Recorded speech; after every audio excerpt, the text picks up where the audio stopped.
And then I will hand it over to my friend and colleague, John, who will walk you through a lot of the details. And so to begin, I'd kind of like to set the stage and ask us to think about, what is success? What is it? How do we measure it? And how do we know if a person, a community, or a country is doing well? Well, for many years, governments have evaluated the well-being of their nations and in turn their citizens by measuring gross domestic product, or GDP, which captures the total value of goods and services produced within a country during a given year. And while GDP provides one objective numerical value of revenue generated, I think many of us are beginning to think that it might be a short-sighted and misguided measure of a nation's sole success, because it does not directly assess the quality of people's lives. So while it's commonly assumed that more money is associated with greater happiness, this isn't always the case for several reasons. Part of the problem is that the benefits generated by GDP are unequally distributed across the population, with some people having lots and many having little. And in addition, greater GDP can come at the cost of many things that we care about, such as harming the environment, which both directly and indirectly contributes to a person's well-being. Now, there are some famous studies in psychology and economics and in other fields that kind of nicely illustrate how more money doesn't always lead to happiness. One of my favorite visual examples is this, known as the Easterlin paradox, which I think provides a pretty vivid demonstration of how greater wealth doesn't always translate to greater well-being. So these are data from Japan, which show how production increased over 4 times during a span of a 30-year period, while life evaluations remained relatively stable. Now, it's interesting, we're going to talk a little bit about how we measure happiness in a minute, but life evaluations are one way we can assess how well or how happy people are doing, but there are also negative emotions, and that also shows a very similar pattern. And so thinking that GDP or these financial measures perfectly capture the quality of people's lives might be missing the boat on how people are doing. So if happiness doesn't flow directly from wealth, where can we find it? Well, I imagine you've talked about this a bit over the course of your semester together, but there have been a lot of conversations through philosophy, with inquiries into the nature of happiness and the good life. And it's received significant attention through many different historical philosophies. For instance, ancient Greece suggested that it was not luck or fate, but it was a focus of the mind. There are also other points of view from Plato and Aristotle that suggested that happiness came from enjoyment of what is good and beautiful, or importantly, through virtue, like helping others, or from simply the pursuit of hedonism. Other religious philosophies suggested it was through virtue and good faith, and other perspectives suggested through enlightenment suggested that, simply put, utilitarianism might be an approach for finding happiness. Now, these distinct and sometimes competing perspectives offer one direction on what represents happiness or the good life, but I think modern science offers a new approach. So rather than prescribing qualities or characteristics or the motives of what makes people happy, a large and growing scientific literature on the study of happiness suggests that this question can be empirically examined. So rather than just speculating or proposing what it is we think makes people happy, we can in fact measure it empirically. And it turns out that happiness can be measured in various ways. For instance, through brain activity, through asking friends or family by providing what we call peer reports, or even from afar by examining people's facial expressions. And while all of these methods help us triangulate on how someone might be feeling, many well-being or happiness scholars have argued that it's simply best to just ask a person directly. Not only does posing this direct question offer people the opportunity to measure this concept, but it's often suggested that if we really want to understand how someone is doing, we need to know how they are experiencing life themselves. And so this leads us to some of the ways in which scientists measure this concept of happiness, or what many researchers call subjective well-being. And one of the leading models of happiness, I think it is the leading model of happiness, suggests that subjective well-being, this kind of overarching umbrella term that colloquially is called happiness, captures three key components. The first is people's positive affect over here, and these are, simply put, the momentary positive feelings that we might experience throughout the day. This might come from enjoying some ice cream or delicious food. It could also come from helping other people. These are these short-term momentary experiences we have that are positive. A second component is negative affect. These are the short-term negative emotions we experience throughout the day. This could come from stubbing your toe or getting a bad grade, these short-term momentary negative experiences. Both of these, I should point out, capture shorter-term experiences, as you've probably noticed, and kind of reflect how people are doing kind of in their life right now. The third component over here is life satisfaction, and this is considered a more holistic, cognitive reflection of one's life as a whole. So it's not just how you're feeling right now in this moment, but if you're to step back and evaluate your life, taking everything considered, how would you rate your life as a whole? And so I just want to point out that you can experience all of these things differently, and sometimes in consistent ways and sometimes in different ways.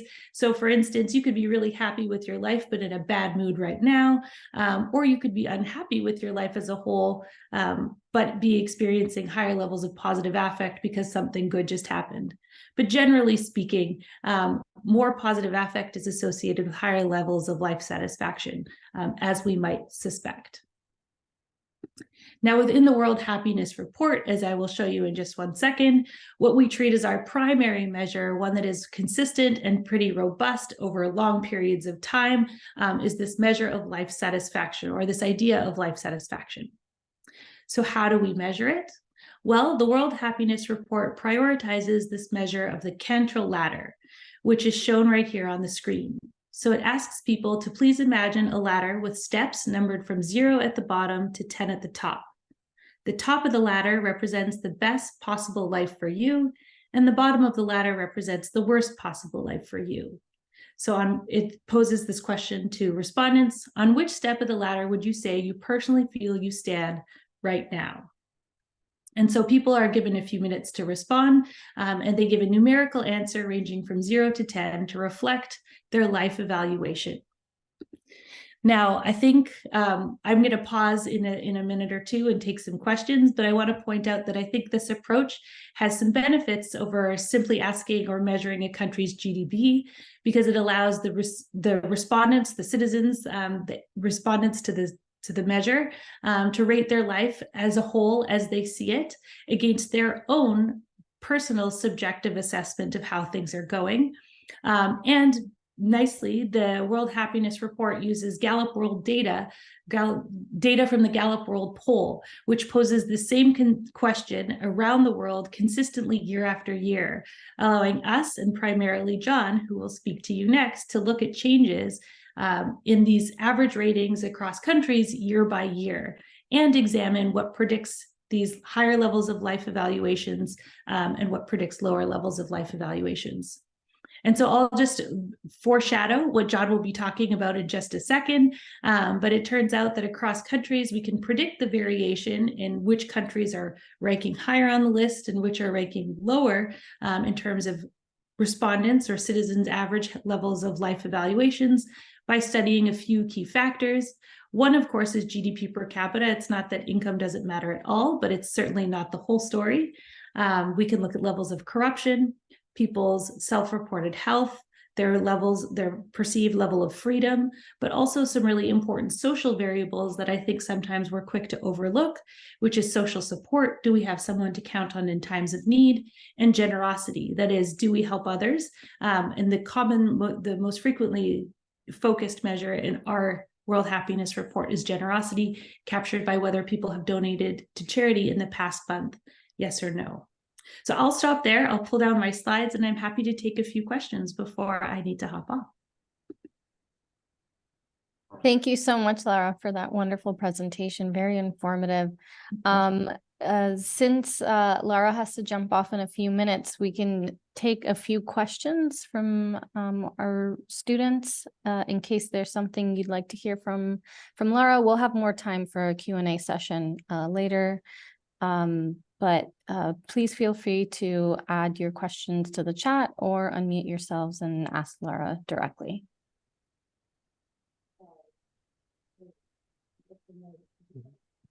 If not, I hope I've teed it up nicely for John, who will walk you through chapter 2, which is kind of the heart and soul of many issues of the World Happiness Report.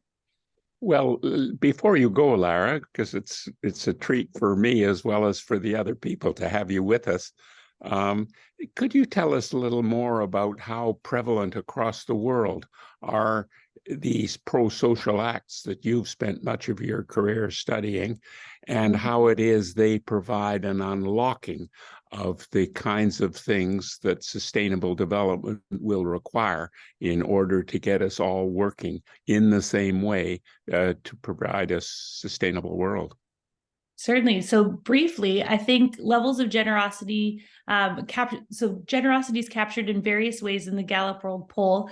I mentioned the primary measure that we focus on in predicting global variation is the donations, which I think sit around 30 to 40% year by year. So around 30 to 40% of people are mentioning that they've donated to charity in the past month.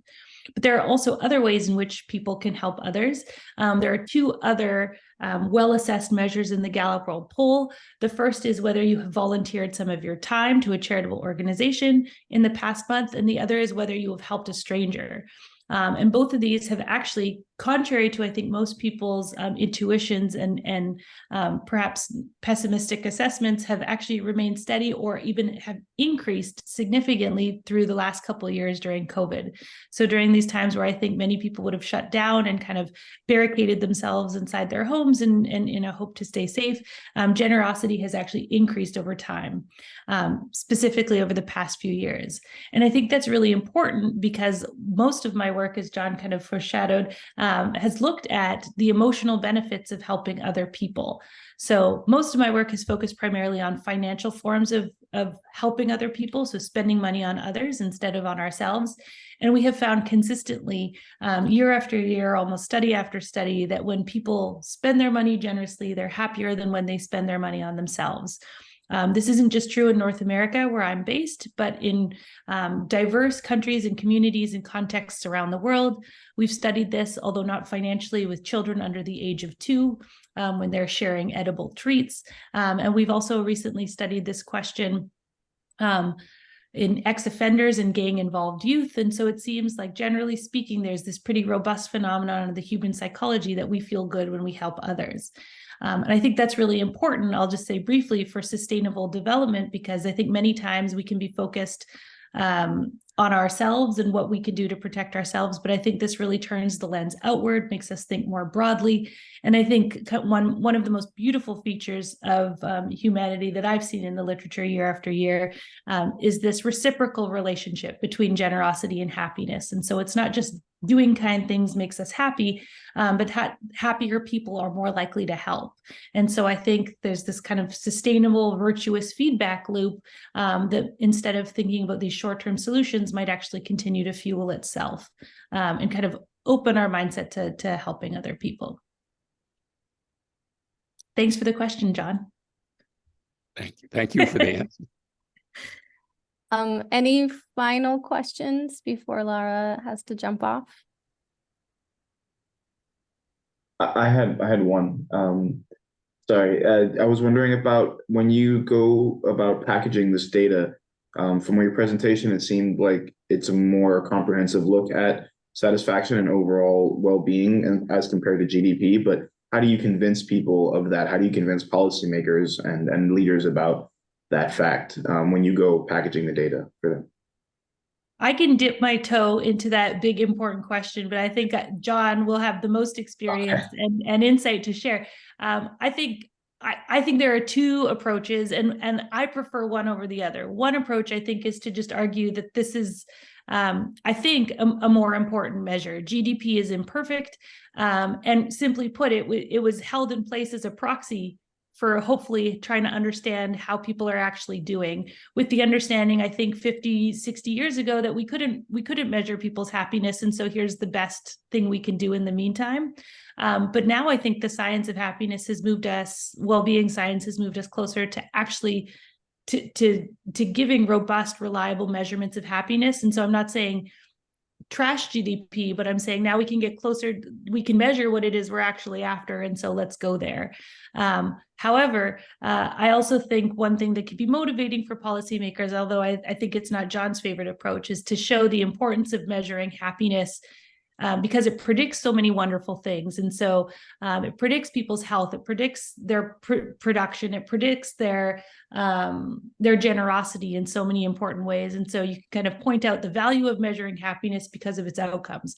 But I think in some ways that can seem a little manipulative, because I think we should care about people's happiness, even if it doesn't serve some ultimate purpose. And so we should be caring about how people are doing, simply put. But I will hand it over to John, because I know John has thought about this for a long time and has a lot to say. So thank you so much for having me. Thanks for the invitation. And I'm really sorry to rush off, but I'm glad I could be here, if only for a short while. Thank you so much for joining us, Lara, and sharing your very important work with us. My pleasure. Have a great day, everyone. Thank you. Bye, Lara. John, perhaps we'll hand it over to you to continue the conversation, and then we'll have about 10 minutes. We'll stop at 11:30 sharp so that we have about 10 minutes for a Q&A session with you. Over to you, John. Thank you. One of the key things, I know I'm speaking to the people who are going to, in your own careers, change the world. And so it's critical that you become missionaries for the idea that not only is it necessary to think beyond the material in order to save the world and help each other, but it actually is much better as an approach. And once you think in terms of well-being, you immediately change what you think of about people's ability to look after each other. There are a lot of people who say to look at subjective well-being is just another version of looking at GDP. It's much more than that, because once you start looking at, and Aristotle was one of the first to really point this out, once you look seriously at what does lead people to think they have had a good life, whether they're asked in the middle, the beginning, or the end, it relates to a lot of things that are way beyond the material factors of life. Well, that has a great number of advantages. One of them, of course, is that most of the pressures on the environment are coming because people are busy trying to produce more goods and services all over the world and are measuring their own lives more in terms of what they have to use rather than their connections with other people. And it turns out that when you actually focus on what does make a good life, most of these things can be done in the most conditions of material absence. And of course, there are evidence from all over the world of people creating good communities for each other. We've looked at this, for example, in studies after natural disasters, after climate emergencies, and it turns out people feel better helping each other than they did in having more. And convince people, and it's you we need to convince. We can talk, and I will talk a bit about what it takes to convince today's current leaders to refocus their attentions. But really, this, like the attention to the climate itself, which has, after all, taken more than 50 years to move from worries about sustainable species to really requiring serious action on the part of everybody in their own lives and centrally. What we're coming along now and doing, and it's urgent, because if you don't convince people there is some way of having an umbrella measure that should be linking all these different parts of life, then they'll go off chasing their own particular goal, finding their own particular villain, and then ending up fighting more than solving problems. One of the key things that Lara did not mention, although it's close to her heart as it is to mine, is that one of the first things you learn when you look at well-being is the importance of other people and the other people in your lives, and that there is also something in psychology that's called, and it's in our hearts and our minds, unfortunately, a negativity bias. So you're inclined often when you see a bad situation to focus on the negative causes rather than the positive solutions, and it leads people to think worse of the people around them. Well, it makes a huge difference, as you could imagine, when you're dealing an earthquake or a climate crisis, whether people rush in to help each other or, in fact, start competing for what little is left. The standard economic models have tended to say people are out for themselves, that they in fact want more for themselves, even if that means less for others. What we have learned, and what is critical to bring forward in our own minds and thinking about what to do next, is what in fact does drive people. And it turns out that it is very important for people to think positively and react positively. Well, that is a problem, and it's one of the key reasons why we have spent so long and put so much effort into making the world happiness more broadly available, and spending more time in talking to groups like yours and others about the traps you can get led into, even in the best of causes, without realizing what's happening. And a key one I'm going to spend a couple of minutes on now is, what right have you got to assume about how other people will respond? And that's critically important. It's been baked in, much like this fear of the unknown, the fear of the other, the tendency to trust people more who are like you than like others, that's baked into what's called system one thinking, that your immediate reaction to make you less likely to step on a snake. More fundamental to the long-run development of the human species has been an in-baked tendency for us to cooperate and work together to develop a better solution, because in fact, at the community level, and over more than that, at the global level now, the capacity and the will to work together to solve common problems is absolutely essential. So what can we provide you from the well-being research that will convince you that the world is a better place than you, already a better place in human terms than you thought it was? Well, the best example I can think of, and we have now managed to get these data in at least one round of the Gallup World Poll, is to ask people a question. If you dropped your wallet, how likely is it, do you think, that it would be returned? And then we specify, if found by a stranger, which is the most extreme case, or a police officer, or a neighbor, or somebody you meet in the local community. And so we know, because we have managed to get these questions in big national surveys, as in Canada, and in the Gallup World Poll for more than 150 countries, that people think that, although they think quite highly of their neighbors as likely to return their lost wallet.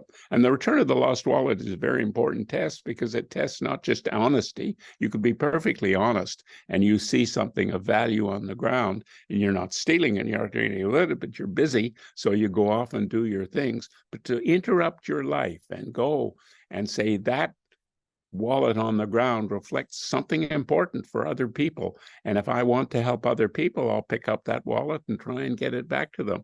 So it's not just being honest, it's much more than that. It's being generous enough, empathetic enough to reach out and help other people. And probably because of what you hear about other people, and indeed what you see on the news, people tend to think that their neighbors might return their wallet, but they're not very optimistic in most countries of whether strangers will return their wallets. And we did a big research in, because the question was in the Canadian General Survey, we managed to get it so that they were answering John, all sorry, 4 questions. sorry to interrupt. Just wanted to let you know that we have 5 minutes until the Q&A Absolutely, session. and it is a real danger for me that especially when I get into the positivity part of this and the trust side, but it's going to be the most important thing I can leave you with. Lara has taken you through all 6 factors. What I'm telling you now is that these presence of the positives are what are going to drive the world. Okay, bottom line on the wallet story is that we found the average likelihood that people thought the wallet would be returned if dropped was 25%. And then 20 wallets were experimentally dropped in precisely that same big bustling city, and 80% of them were returned. Well, that's telling you that people are a lot more trustworthy and a lot more benevolent than you thought you were. A similar experiment has been now done in more than 50 countries all over the world. And the same thing is true. People are actually much more inclined to help others than you think they are by a factor of 2. As Lara has already told you, when you think you're operating in a world where everybody is out to help each other, or not everybody, we know, but many more people than you think, then it'll be much easier to create solutions to common property resources. And of course, a sustainable physical environment is the ultimate in common property resources. I'm going to quite soon ask for questions so I can lead back to your interests when I carry on. If you don't ask questions, I'll just continue, but it's much better if we use you to direct the conversation, because the whole purpose of the World Happiness Report is to get these conversations about the real deep aspects of life into the forefront. We use the country rankings because that's what draws people in to look at the report in the first instance. But that's not the important thing. The important thing is, what is it that produces a better life? And how will those things we learn about the sources of a better life help us to produce sustainable development? Our objective over the next 10 years is to take life satisfaction, these Aristotelian measures of a good life, and to move them from the one appearance among the Sustainable Development Goals, but an umbrella over the whole set of Sustainable Development Goals, so that in fact we weight alternative things to focus in terms of what they will do to produce better lives, and harness people's willingness to help each other in order to make it happen. Over to you. Thank you so much, John. And before we open the floor for questions, I just wanted to let everyone know that John is one of the founding editors of the World Happiness Report. And so it's an absolute honor to have him join us today. And we only have 10 more minutes with him. So if you have any questions, please feel free to unmute yourself and ask away.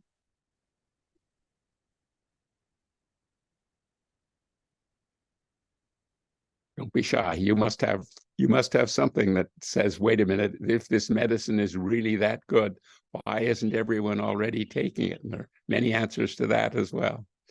But I'd love to hear what it is in your minds that stops you thinking, or maybe you're all convinced. If you're all convinced, then we can start talking about what the next stages in order to make this happen.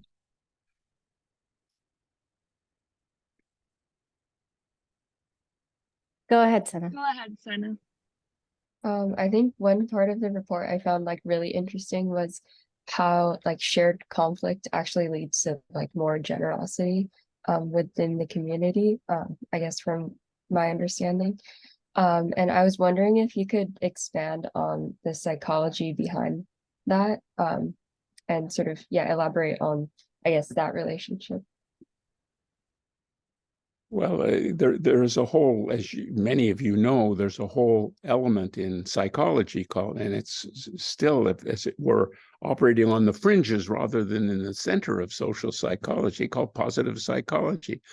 And it was found, and 90%, 95% of the writings in social psychology were about the understanding and treatment of depression, of mental states, negative mental states.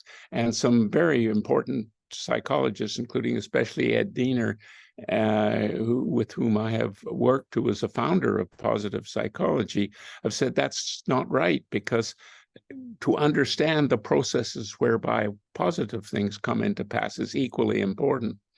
And that has also led to evolutionary psychology, where people have said, if it is the case that in fact people do feel better, and there's much experimental evidence on this, when doing things for other, and people don't walk by a bad thing, they rush in and help. When there's an earthquake, much more than you would read about, people rush out to help each other, and saying that from the perspective of group survival, if you think in a Darwinian way, the groups that do cooperate with each other are going to survive. At the global level now, it's our ability to work together that will allow us to survive.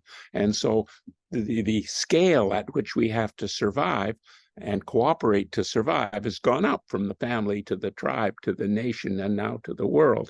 And so to understand the importance of that, and I can carry on for hours with the evidence supporting that, it's critically important that we harness it. And to harness it properly, you have to be convinced that it's real. And you don't want to go off assuming good things when they're not true. But the point is, people think worse of other people than they should. And they themselves get more pleasure out of doing things for others, and so do others. And doing that, understanding that, makes you, and there's also lots of evidence on this, makes you more likely to reach out and help others and to cooperate, whether we're sharing water or food or other aspects of the environment. Thank you, John. We have 2 more questions. Ambi, go ahead. Yeah, coming back to your point, what do you really think like motivates people to, I guess, underestimate how good or like trustworthy their community really is? I've already spoken. It's a very good question, as the other one was as well. There is what's called an innate negativity bias, and some people have argued that's from earlier evolution, where you needed to respond quickly to something negative in order to not be bitten by the snake, as it were. But that is now buttressed in modern life, because that same negativity bias, the appeal, the perceived appeal that people are more interested in hearing bad things than good things, means there's a huge distortion in the news feed. So you learn much more in the news, and this is online news as well as mainstream news. You learn much more about a world in which seems to be populated by people doing bad things to each other than people doing good things for each other. So why was it such a surprise when I told you those wallet data? It's because you never hear them.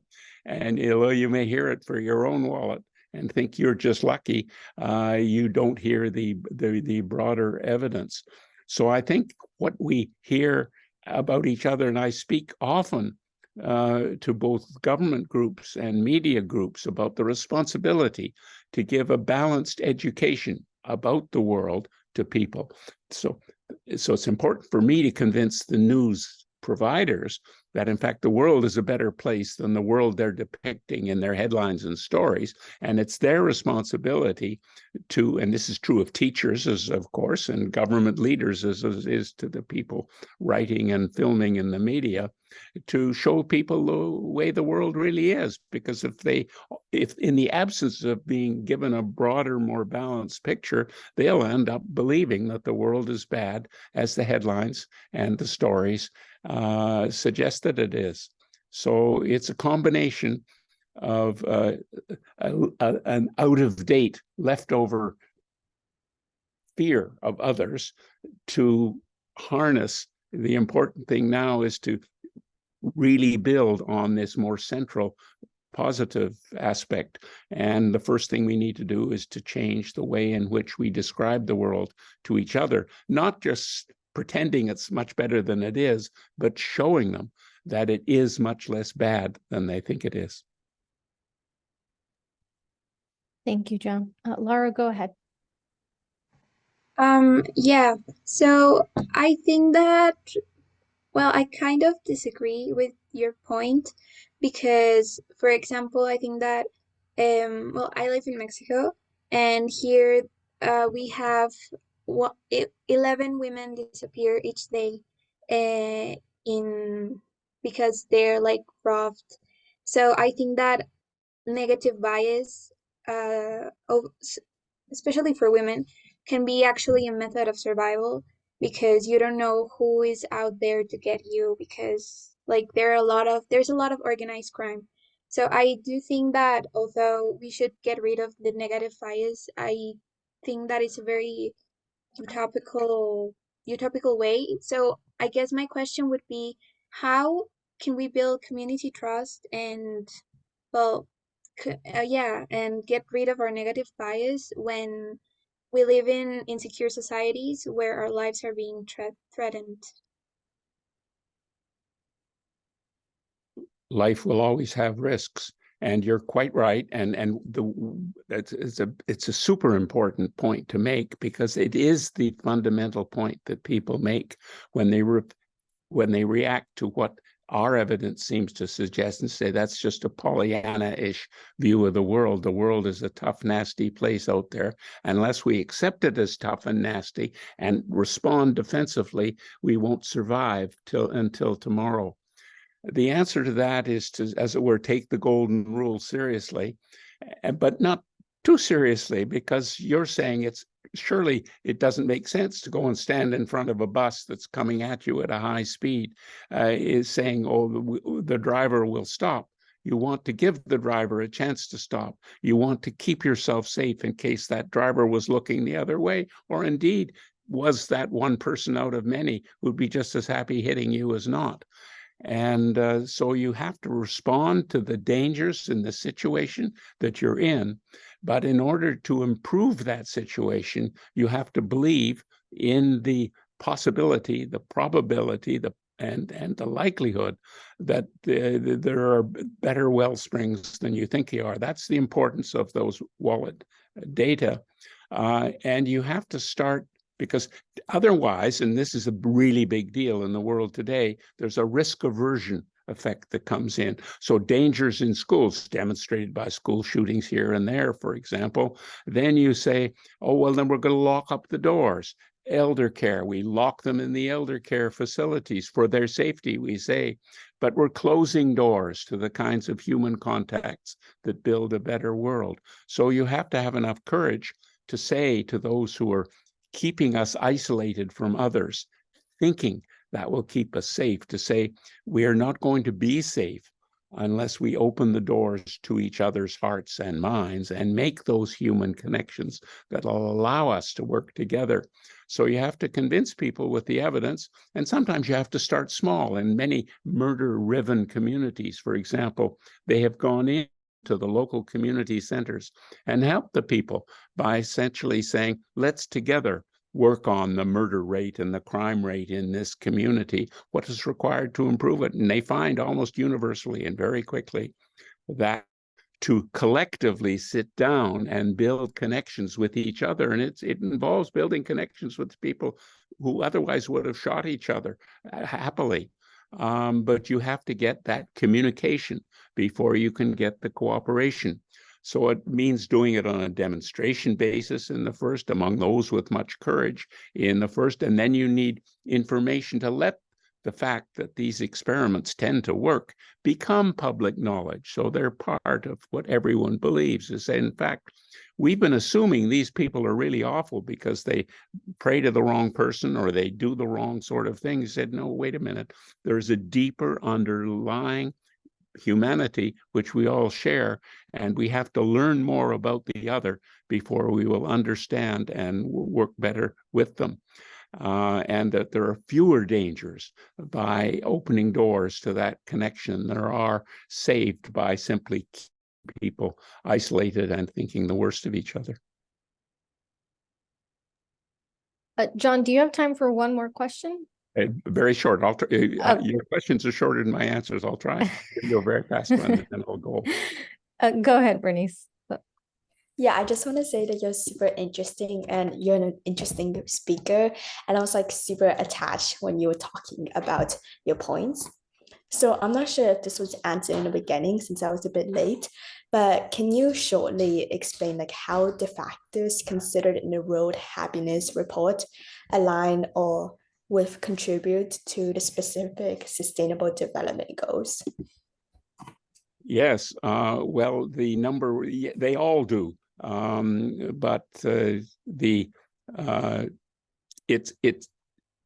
you get the sustainable development goals through cooperation. That's essentially required. And as Lara explained, to build on these human connections takes no material resources. So it's much more efficient in environmental terms to concentrate on time spent speaking with each other, meeting with each other, enjoying with each other, walking in the woods with each other, rather than acquiring more goods and services. So you immediately, as soon as you start realizing that and saying, I'm not going to look for something more material by way of income, I am going to spend more time and with my family and friends and working together in my community to solve the problems. You solve the problems better. You clean up your local rivers. You make the local community a place where a stranger is a friend you haven't met yet, rather than a danger to be avoided. So by opening these doors, you get the climate for solution at the micro level to all these sustainable development goals, as well as reducing the overall pressure. And the ability of, that's why we use well-being as the top goal, is because when you're thinking about different sustainable development goals to attack and how to attack them, it should be in the context of improving broader well-being. So not only does it refocus what you're trying to do, it gives you many more tools to use. Another way of putting it is social norms, i.e. how we behave with each other, are much more important than taxes or regulations and rules in changing the way in which people do things. And that's true whether they're sitting in executive suites, on the work floor, on the streets, or in the communities. And now I'm afraid I'm going to have to go. I've much enjoyed my time with you. Thank you very much. Thank you so much for joining us, John. My pleasure. Bye. Bye. That was a wonderful discussion. I wish we had more time with both Lara and John. Okay, so next we're going to hear from my colleague Anela on the World Happiness Report dashboard. So she did a wonderful job this year with creating a very interactive dashboard that features the data from the World Happiness Report. So Anela, over to you. Thank you. How long do you think I have for this? You have about 10 minutes, so that maybe we have 5 minutes for our breakout groups. That sounds good. Okay, let me share my screen. Does everyone see my whole screen? Okay, great.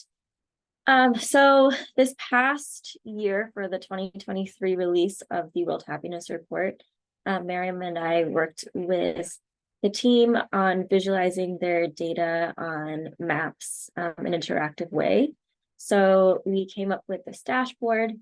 If you go to the World Happiness Report and then go to explore the data, you can find where the dashboard lives on their website. So one thing that was important was to show sort of how the World Happiness Report life evaluation has changed over time. So you can see that there are a few different things on this dashboard. The first is our cute little map with these little icons. So for every country, you can click on it and get some more information about the data that's in the World Happiness Report for that country in that year.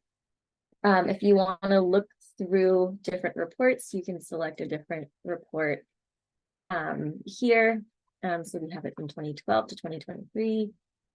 And you can select a country as well. So if you select a country, it'll pan to it and then show the average ladder score from the Cantrell ladder that Lara was talking about earlier today. Let's see. We also created this compare countries tab. So if you select a country in this selection box, and then select a country for comparison in this selection box, you can see how the two countries have changed and compare them a little bit. So this is for 2023. Argentina's happiness score, population, COVID death rate, and compared to Bolivia's on the right. And then you can see on the bottom the two different time series of the average life evaluation score for both countries. There's also a link to all the reports and a credits tab for where all the data comes from. So that was the dashboard that we came up with for the reports themselves. But this year we also created a participant survey. So it asks a few questions for people who are reading the reports. It says, where are you from? Have you read a report before? How many? What is your main motivation for reading the report? Very simple survey. And it gets fed into this dashboard that we created.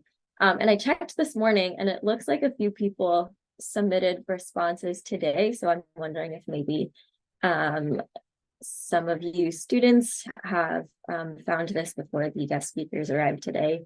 But it has been updated pretty frequently. This was launched in March and we still get submissions almost every day, which is pretty great. So on the dashboard, you can see the locations of where people are reading the report from.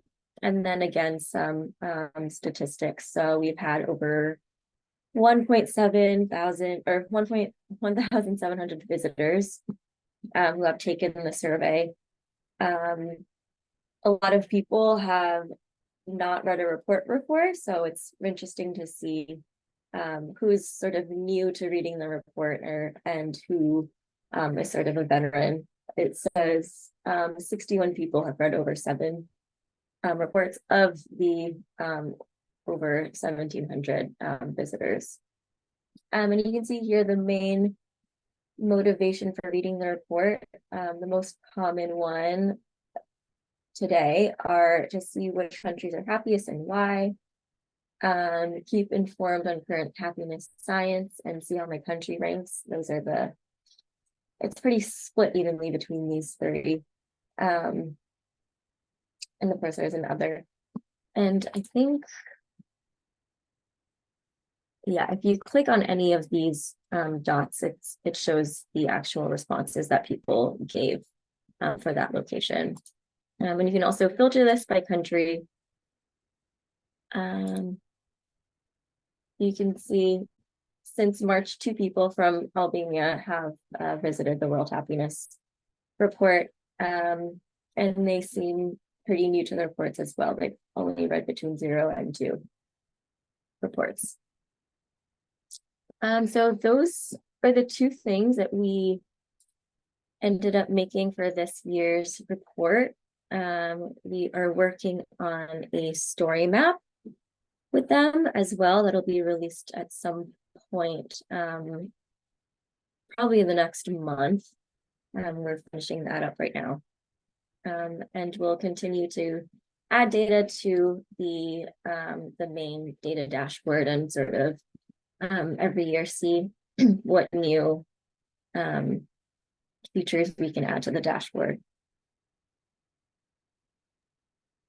Thanks so much, Anella. Do you think you can also show the dashboard on our website where they can find the metadata and all the different ArcGIS layers, just in case they want to incorporate that into their own story maps? Yeah.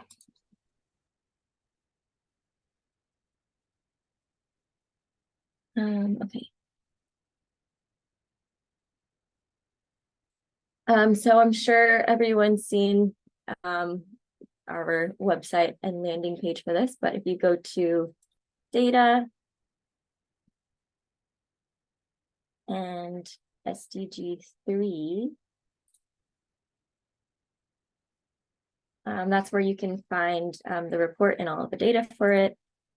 So for the data set page, we have the dashboard that we created. And then we have an about tab that has a little bit of a description, and the metadata tab, which shows a lot of information about what is contained in the data set. And I think most importantly for you guys is the access data tab, where there's a link to our ArcGIS hub, where you can actually have access to the layers themselves. So the feature layer that we used for that web map is linked here. If you click on it, you can open the item detail page, and then open it in map viewer. And we also have the web map that is in that dashboard, and then we have the dashboard itself. So yeah, feel free to use these layers and let us know if it's helpful for you and your work this year. Thanks so much, Nella. Any questions on the dashboard or any of the data layers themselves?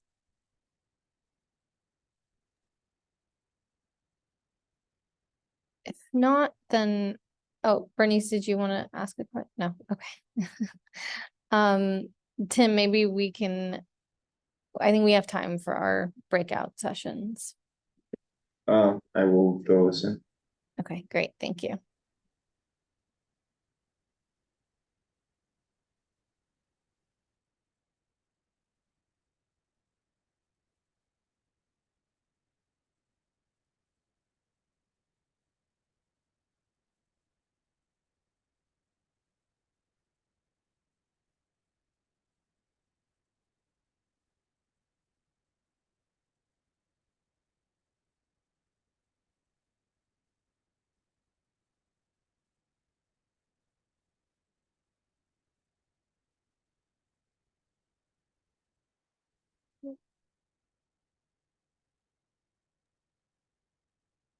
Hello, everyone.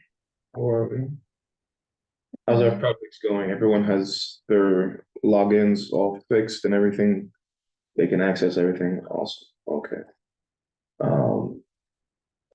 Raphael, I know you had also had issues with the login, so I'm pretty sure you were sent another link last night, at least. Hope that's working for you. Okay, thank you in the chat. All right, perfect. Thank you. Yeah, it was a very interesting talk today. We don't have to go over anything, but I'm here if you'd like to. We're probably going to have the next 5 minutes for ourselves, and then we'll go back into the big group for maybe a minute or two, and they'll close us out most likely with information. But we're heading towards the end of the program here, so in the next few weeks, next 2 weeks and 3 weeks, we will be we've already uploaded the rubric to Google Classroom, so you can see how you'll be graded for your project. We will have our office hours in the next coming weeks. I'm fairly certain the week of, let me check the dates again. I'm fairly certain that next week and the week after are all going to be office hours days. So we will be here and available. We're going to put out a survey, a Google form that I'll probably make another announcement about this in the big group, but we're going to put out a survey that will be focused on giving us a good idea of where everyone would like to have the office hours in terms of the time, because we're all in different time zones. So we're going to have a form that you guys can fill out, so you can suggest times that would work for you for office hour availability. That way you're able to, wherever you might be in the world, you're able to join us. I actually really should have. I think I'm gonna make that. I'm gonna make that announcement twice. That everyone should hear that one. But yeah, if anyone has any other questions, feel free to throw them in the chat. Divya, if you have any other questions or anything you want to talk about, also, I was just mentioning Google Forms for office hours, and the rubric is up for the grading on the projects. And if you have any other questions regarding ArcGIS logins, I can help you with that. Wait, I have a question. Sure. Yeah, so the project, like my project, it revolves around, I guess, multiple SDGs. Is it okay if it's not like limited to one? Like it kind of connects some things together, like justice and climate. Yeah, I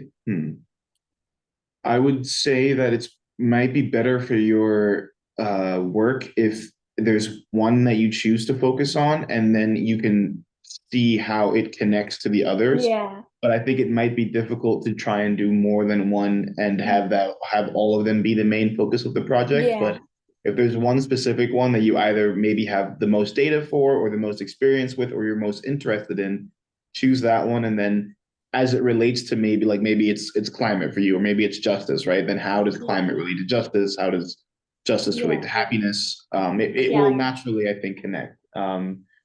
But definitely it's especially with projects like these that are very data heavy.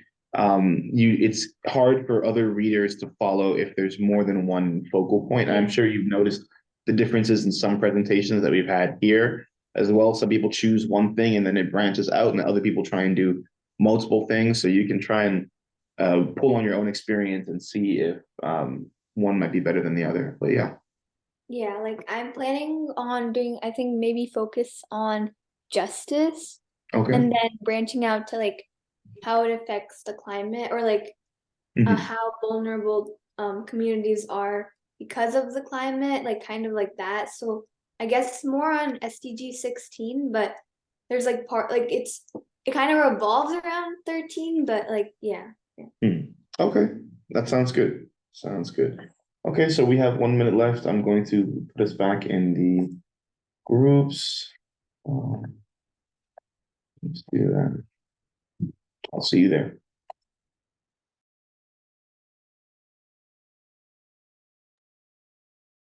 Hey, Skylar. If you want to, you can, but I was gonna make the quick announcement about the Google form. Okay, got it. I'll do it when everyone comes back in. I realized that as I was telling my breakout group about the form, it's probably something that I should announce to everyone. Yeah, for sure. I've got the link ready to go, so I'll drop it once people are back. Sure. Awesome. Thank you. It'll be in the Google Classroom too, right? Okay. All right, we'll give everyone a quick minute to come back in.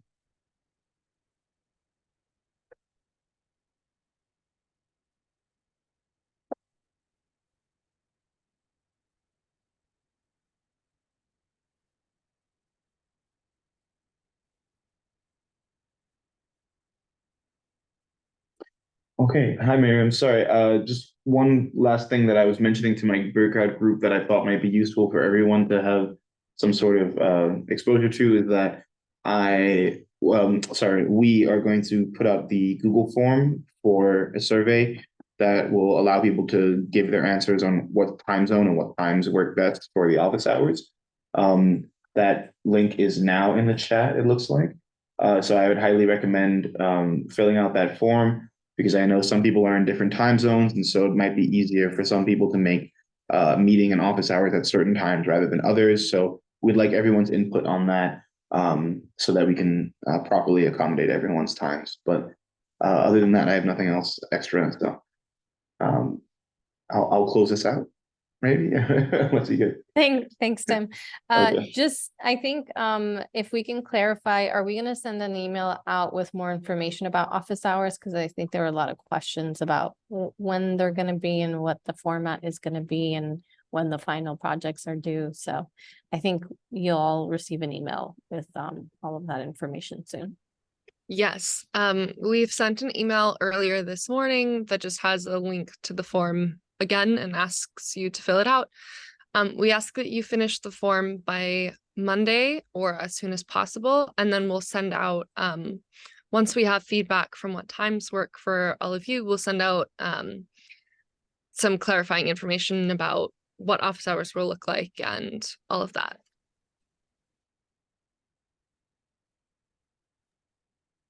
Thanks so much, everyone, for joining us today, and we'll see you all next week. Bye. Bye, Thank you. everyone. Thank you.